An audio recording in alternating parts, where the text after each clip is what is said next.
G Canelo fight. There's been some excellent boxing going on lately. I mean, Michael's been doing a lot of great fights. Jimmy Lennon's been announcing a lot of great fights.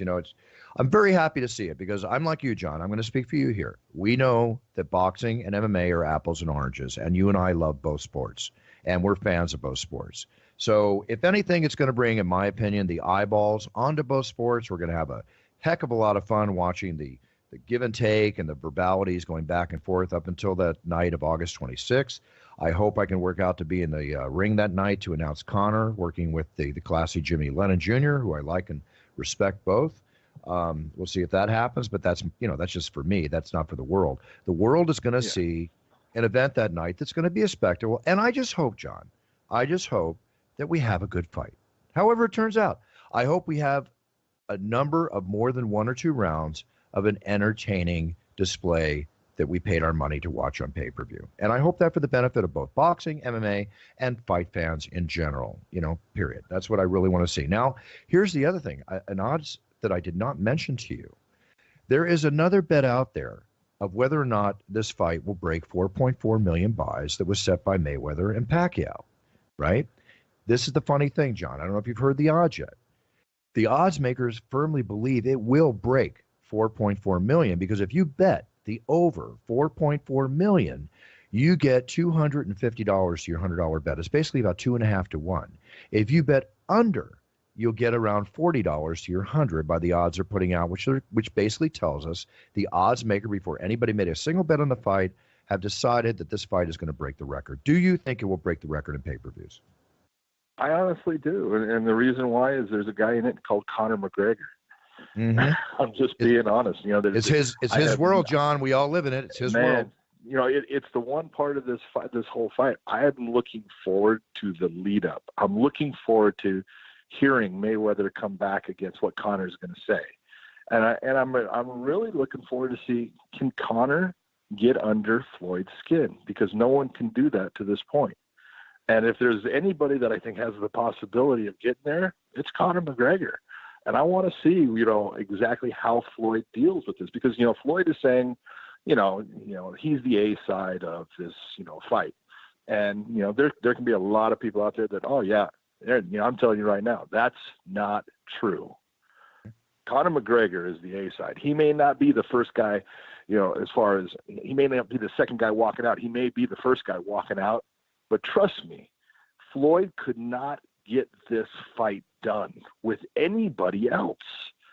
There's nobody else that he could end up having this kind of talk, this kind of excitement, this kind of payday from in the world of boxing.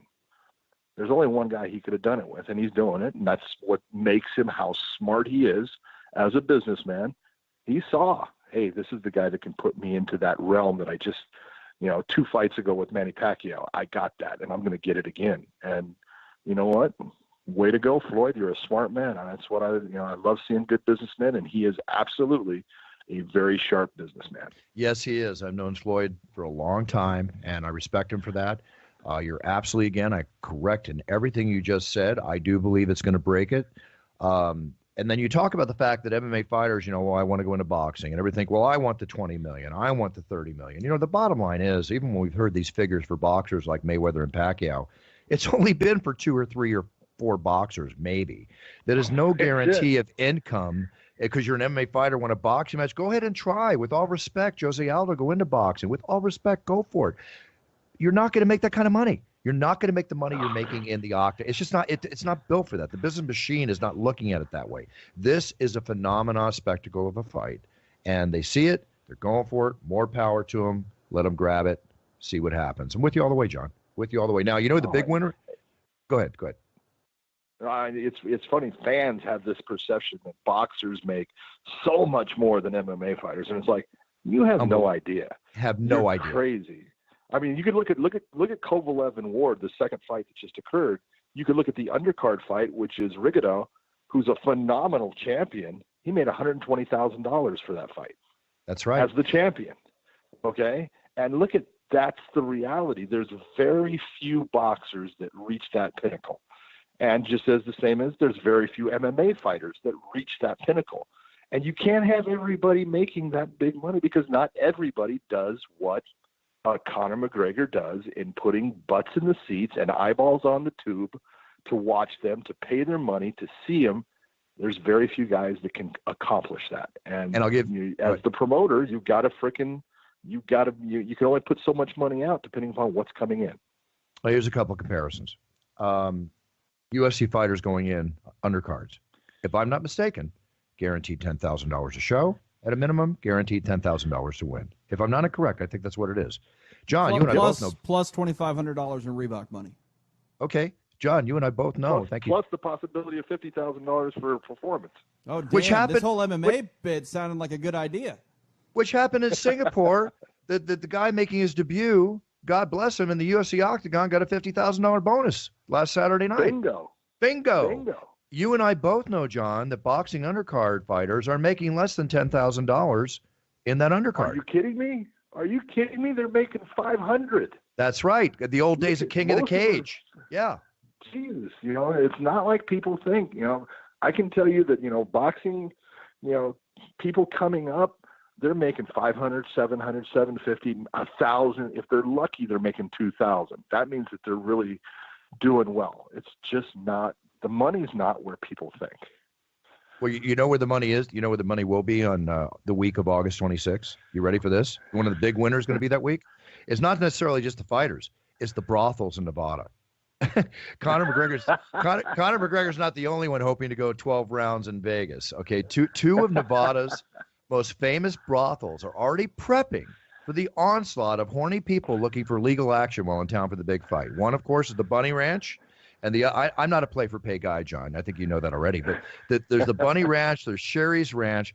They have already launched super fight packages, right after the fight was announced. Sherry is offering the ultimate VIP, or you want to joke about it, called the VIP-ness package, for a mere $100,000. The Johns will get 2 tickets to the fight. You'll get your 2 tickets to the fight, along with some pre-fight action with every girl on the staff. You have your pick, and you can be with all 24 girls for $100,000. Not only get your 2 tickets, you get the girls. The Bunny Ranch, Dennis Hoff is running a 2-for-1 special. 2 girls for the price of 1. Hey, such a deal. Go to Vegas. Have a fun time. There you go. You got to love it, man. You got to love it. You got to love it. I mean, the question is, do they both have to be at the same time? Is there like a refractory period that you can rest up? Because, I mean, well, I was always under the impression you're not supposed to have sex before a fight, and maybe that doesn't apply to the observer, so maybe they're waiting till after the fight. I don't know. I was trying to make a joke there, but it didn't work. No, I'm with you. I'm just saying, if I go get the 2-for-1 special, do I have to? I mean, is it like an all-you-can-eat buffet? We have to eat now. We can't come back later for lunch. Yeah, but if I get the 2-for-1 special and I only get 2 seats to the fight, where does the other girl go? Just kidding.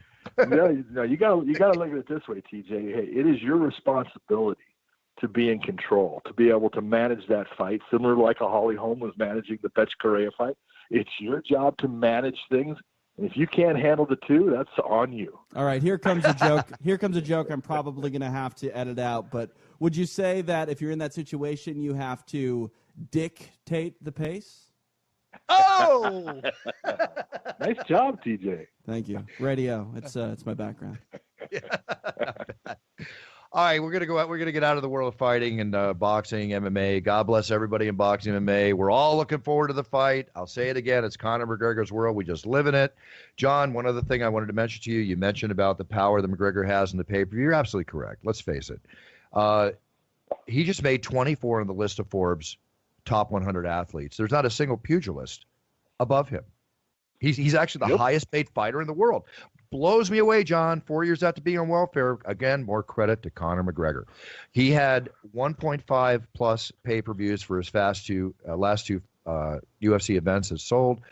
Mayweather, when he last fought on pay-per-view after the Pacquiao fight, if I'm not mistaken, didn't even break like 400,000. So, hey, did you guys ever see that clip where that UFC ring announcer told that UFC referee that UFC fighter was going to be worth 8 figures? Oh, wait, that was you two. Oh, that was both of you guys. Isn't that funny, John? I told you that night. Lorenzo Fertitta came out and said it like 3 days or a week later. But I told you it that night, and only you could be the one to back me up. But they actually had it on audio. Did you see where that came out? Yeah, I did. I saw it. It's funny because, the truth is, we're sitting in there talking, and you said that, and what was my answer? Yep. Look at, you can see it. You can see the reaction of the average, because it's not about the hardcore fans. It's about the average viewer, the person that can take a fight or leave a fight, doesn't matter, but they're drawn to that individual, and that's the difference maker. That's when you have reached that precipice of, rarefied air, and Conor did, and you did call it, Bruce. You called it. I'll admit to it from forever.